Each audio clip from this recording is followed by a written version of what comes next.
The Galactic Coalition Research Station Prometheus Zenith hummed with the collective genius of 17 species. Crystalline Velkari mathematicians worked alongside tentacled Octharan physicists, while the insectoid Zixthar managed logistics with their characteristic precision. At the heart of the station, humanity's greatest contribution to faster-than-light travel, the experimental Hawking-Chen reactor, pulsed with barely contained power. Marcus Webb pushed his cleaning cart through the gleaming corridors of Sector 7, his worn boots squeaking against the polished floors. The other species barely acknowledged his presence. To them, he was furniture, background noise, just another human performing menial labor, while the real intellectuals pushed the boundaries of science. They didn't know about the engineering degree gathering dust in his apartment back on Earth. They didn't know about the scholarship he'd abandoned when his daughter was born, when his wife had left, when suddenly equations and theories mattered less than diaper changes and daycare payments. They didn't know he'd once calculated gravitational wave patterns for fun, before life had rearranged his priorities. "Excuse me, Janitor." Dr. Zixthar Kalenix clicked, his mandibles twitching with barely concealed disdain. "You're blocking the neural pathway to Bay 4. Some of us have actual work to complete." Marcus smiled, the kind of patient smile he'd perfected through years of dealing with his 7-year-old's tantrums. "Sure thing, Doc. Just finishing up." He moved his cart, but his eyes lingered on the monitoring station nearby. Something was wrong. The harmonic frequencies displayed on the screen showed an irregular pattern, subtle, almost imperceptible, but there. Like the wheeze in his daughter's breathing that had taught him to recognize pneumonia before the doctors did. The Velkari chief engineer, a being of living crystal named Resonance of Truth, floated past without acknowledgement. Marcus had tried warning them before 6 months ago about a coolant leak he'd noticed. They'd dismissed him.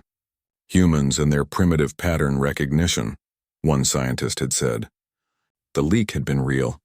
They'd fixed it quietly without apology. Marcus checked his watch. His shift ended in 10 minutes. His daughter's school play started in 90. He'd promised her he wouldn't miss it. Not like he'd missed her birthday last month because of a double shift. She was playing a tree in the forest scene. Not the lead role, but to her it was everything. The reactor's hum changed pitch. It was subtle, barely a half step down, but Marcus's head snapped up. He'd heard that sound before. Years ago in his undergraduate lab, right before a containment field had failed. The memory came flooding back. The mathematical cascade of a feedback loop, the exponential growth of instability. He abandoned his cart and sprinted toward the control room. The scientist looked up in surprise as the janitor burst through the doors, his credentials flashing at the entrance. Basic maintenance clearance, nothing more. "The reactor," Marcus gasped. "The harmonic dampeners are desyncing. You've got maybe 40 seconds before cascade failure." Dr. Kalenix's antennae bristled with indignation. "Impossible. Our monitoring systems would have detected any—" "Your systems are calibrated for steady-state operations," Marcus interrupted, his hands already flying over a secondary console. "But you're running a stress test. The algorithms don't account for the resonance multiplication factor when you push past 92% capacity. It's basic wave mechanics.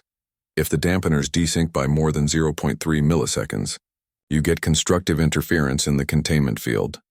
Resonance of Truth pulsed with sudden alarm, her crystalline structure refracting the warning lights now flashing across every screen.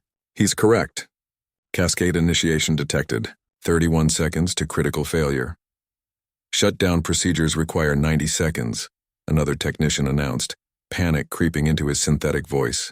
Marcus's fingers danced across the interface, muscle memory from a decade ago combining with the situational awareness he'd developed, watching his daughter learn to ride a bike, anticipating falls before they happened, seeing trajectories others missed.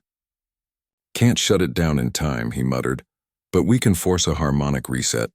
You need to pulse the secondary dampeners at counterphase frequencies. The system will interpret it as feedback and autocorrect." His hands moved faster than his explanations. "It's like when my kid fights taking medicine. Sometimes you have to trick the system instead of forcing it." "That's not in any protocol," Kalenix began. 20 seconds, Resonance of Truth chimed urgently. "Do you want to be right or alive?" Marcus snapped, entering the final sequence. The station's power flickered. The reactor's whine reached a fever pitch, then silence. The harmonic frequencies on the screen realigned, syncing perfectly. The reactor's hum returned to its normal, steady tone. Emergency lights faded back to standard operational blue. Marcus exhaled, his hands shaking. He checked his watch. If he ran, he could still make the play. How did you? Dr. Kalenic stared at the human janitor with compound eyes that suddenly saw him for the first time. Engineering degree, MIT, class of 33. Marcus said quietly, already backing toward the door. Dropped out senior year. But you don't forget some things.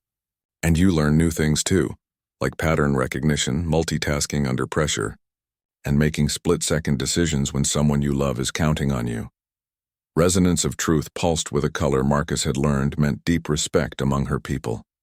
You saved 17,000 lives today, Marcus Webb. The council will want to debrief you. There will be commendations, probably a promotion. Tomorrow, Marcus said firmly, grabbing his jacket.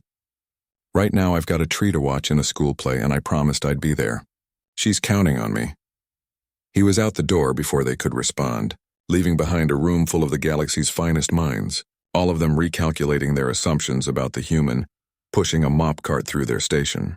As Marcus ran through the corridors, his boots squeaking against the floors one last time that shift, he smiled.